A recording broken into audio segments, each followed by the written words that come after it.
Matt here. We are back for another steak battle video. We have Gavin Babcock. Of course, you guys already know who he is, local here to Des Moines, Iowa. If you guys didn't know, second ever steak battle. We were supposed to have one other person, but he didn't show up. But we did have 4 giant steaks, and so I decided to bring that back. So we have 4 giant steaks tonight. We do have other people, they're in the background. We're gonna share these steaks with those guys. But what we have here is steak 1, steak 2, steak 3, and steak 4. So without further ado, let's go ahead and dive into steak 1 here. Let's get it. So, really well. You are now 1031 rated. How does that feel? It's crazy. I set some small goals before the year, and 1030 seemed like kind of where I ended the year.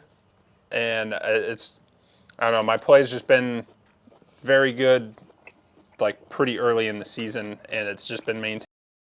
And everything feels great. It's just I kind of got to where I thought I would be much sooner, and yeah, it definitely feels nice to like have all the work from the off-season stuff paying off. Yeah, like I definitely noticed at the very first event of the year when we were in Florida, just how much your game had grown from the off-season. And like I could tell you were gonna have a good season just from, you know, how you were playing, your putting was so much better. Yeah, and you're already to 1031 by about, I'd say this is about halfway through the season. Yeah, almost. Do you foresee it to keep going up by the end of the year?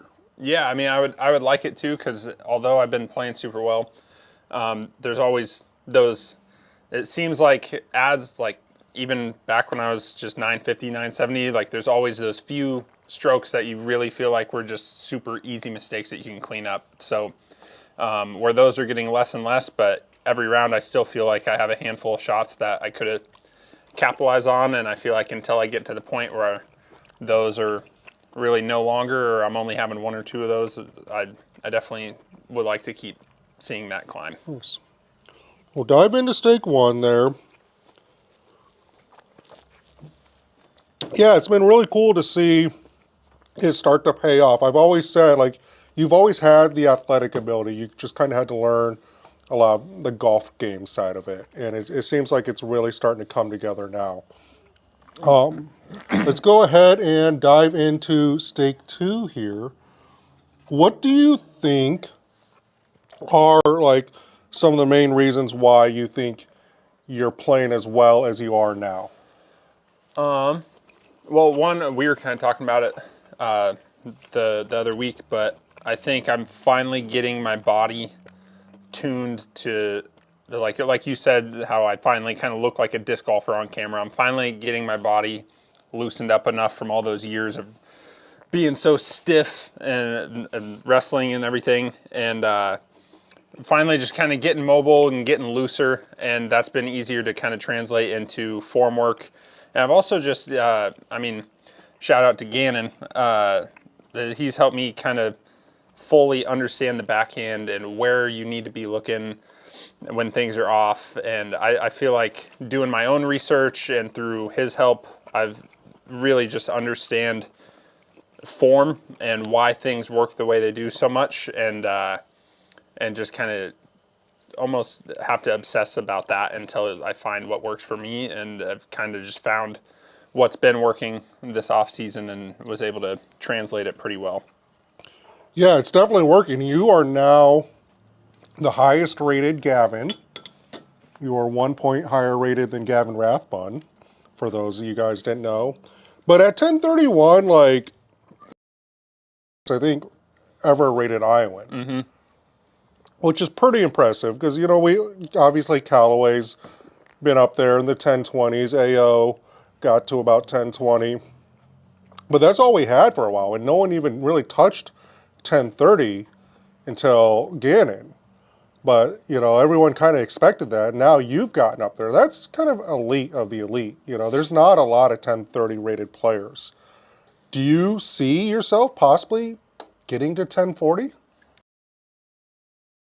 The whole goal is to, I mean, just like I don't know. I've always thought it'd be so cool to be the best at the world, or best in the world at one thing, and yeah, I mean that's the whole goal. And I think I kind of have to get up to that level of consistency to kind of just put myself in those positions week in and week out, and over time, just keep doing what I'm doing, and as long as I'm putting in the work, I don't doubt that I'll eventually get there. Nice. All right, so we've had stake 1, stake 2. Let's go ahead and dive into stake 3 here. I'll get this nice big fatty piece. So what other goals do you have for the year? Last ones, I probably need to write some more down, but I added 10 list, another just small little checkpoint. Still looking for first podium, first win. And then some season goals of just 1x. That's a pretty, in my mind, 85% competitive on the Pro Tour and putt successfully. And so if I can putt above that, 87 over the year, and then right around 33% in C2, that's another goal of mine. I mean, to make every third circle 2 putt, it's kind of crazy, but again, just to, and I don't know, in the rounds, it's almost taken some pressure off, just telling myself, like, obviously I want to make every circle 2 putt, but just tell myself third circle 2 putt, then you're on pace. And if I make that first one, it's not that I give myself, okay, you can miss the next 2, but it kind of takes some pressure off that over the course of the round, I can still average 33% or higher, and kind of look at it more of a statistical, analytical way. But yeah, those are some other ones. Do you know what you're at right now with those numbers? Circle 2, I do not know. I think I looked today and my putting was at, I think, 82.5%. So my putt feels really good though. And I was kind of surprised by that because I don't really feel like I've had too many bad rounds where I just missed a ton of circle 1. So, I mean, it's always kind of a gamble with what scorekeeper you get to on where they're marking you and stuff. I try to just ignore that because overall it usually evens out to about right on at the end of the year. But yeah, I need to get that up, which again, putt feels good, but then circle 2 is probably right around like 27-28%, I would like to think, but I need to check in on that. Nice. All right, so we've had 1, 2, 3. Let's go ahead and dive in to stake 4 here. This is a fat one. Yeah, this one was, so all these stakes were 1 3/4 inches. This one was definitely a full 2-inch thick stake. Mm-hmm. So this year, you guys have done Airbnb instead of living out of the van. Yes. Do you think that's been, you know, one of the factors in why you're playing so good this year? Yeah, I'd like to think so. Just, I mean, just like in form and disc golf, kind of reducing variables in your form, I think it helps reduce kind of variables in your life. Able to eat cleaner and just cook healthier stuff all the time. I'm able to, I think, get better sleep. If it's a rainy day, I don't have to go sit in a Starbucks all day or Planet Fitness. And so, yeah, it just allows for a good place to warm up. Alden takes a basket in the trailer everywhere we go, so I can kind of warm up putting before practice and before tournaments. And I set up my net a handful of weeks, so I can also throw in just right outside our Airbnb. And it's just, yeah, I mean, better practice setup, better just reduce stress levels. And I'm also just not sitting in my front seat, which was my kitchen, living room, garage, all the above. Yeah. So, Yeah, that could get claustrophobic for sure.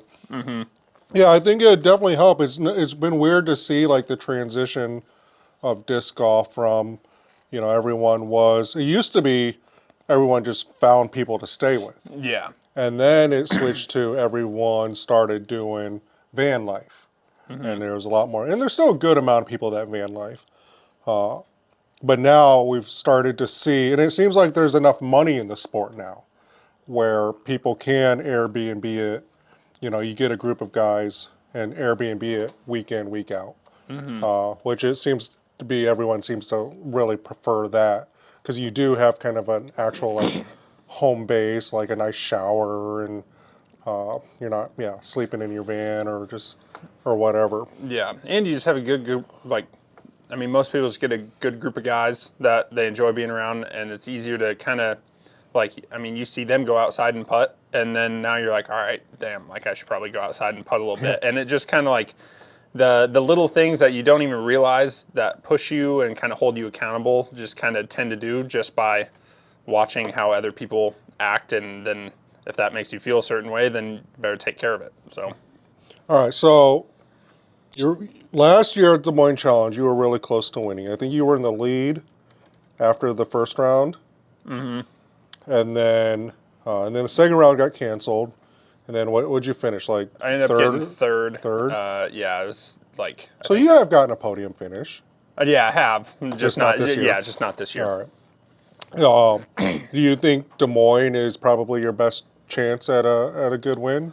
It's up there. I think there's a handful of courses that suit my game that we've still yet to play this year, but this one definitely being one. It was fun. Gavin and I went out and played the other day, and we were kind of just talking trash back and forth a little bit, and it was good to get like a nice pressure round. And in my head, I was just like, all right, like this is the final day, just me and him battling, because there's a high possibility of that happening again.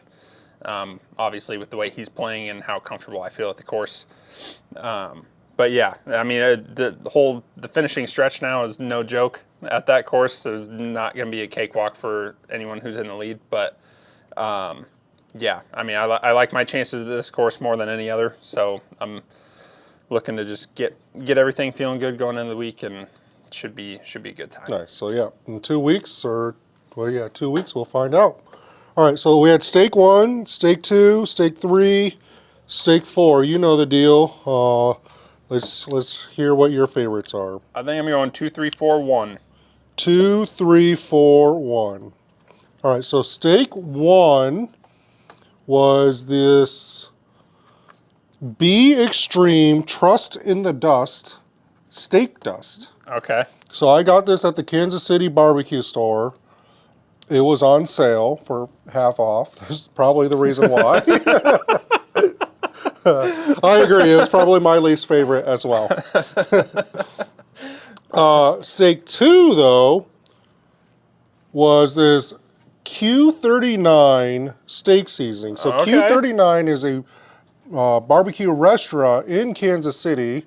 It's gotten a lot of good reviews. I actually thought it was a little bit overrated when I went there. But the steak seasoning is very good. It's very salty, very heavy on the thick salt flakes. And I agree, it's a very good steak seasoning. This might be the first time I haven't picked the ultimate steak and roast rub. Yeah, so stake 3 was the ultimate steak and roast rub. It was super close. In a new bottle. I don't know if it's a new bottle. So I found a larger bottle because I go through a lot of this. On this website called Walden's, I think, or Walton's, I don't know. You guys can, if you just Google search Ultimate Steak and Roast Rub, it's like the first one. A lot of people ask me where to get this. That's the place. But it usually has a gold label. I think the larger bottle does not have the gold label. And then the third one is the Salt Lick steak seasoning. The Salt Lick's a restaurant just outside of Austin, Texas. Kind of well known. The barbecue is actually a little bit overrated in my opinion. But they make good seasonings. So anyway, this was Steak Battle episode 3, I believe. Season 6. In 2 weeks, we do have the Des Moines Challenge coming up. So a lot of the touring pros are going to be in town. Reach out to them, have them reach out to me, see if we can get them on. My schedule is pretty much free. So we hope to get a bunch of people on, and we'll see you guys in a couple weeks. All right, bye.